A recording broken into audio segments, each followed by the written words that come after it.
How to fix DoorDash login problem in 2026. The first thing you want to do is simply go ahead and check your internet connection. Make sure that you have a stable internet connection and try switching between your Wi-Fi and your mobile data. If that doesn't work, you want to simply go ahead and check and verify your email or your phone number. Double check your email and phone number and make sure that it is the one associated with your DoorDash account. If that doesn't work, you might need to simply go ahead and click on the Forgot Your Password tab on the bottom and enter your email or phone number and then check your email or SMS and reset your password.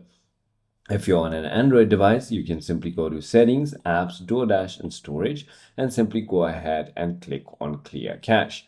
Once you've done that, and if it still doesn't work, you might need to simply go ahead and head into your App Store or Play Store and check if the app has any pending updates. If it still doesn't work, then you might be facing a server issue. You want to simply go to downdetector.com to see if there are any server problems. If none of it works, simply go ahead and contact their support team at help.doordash.com.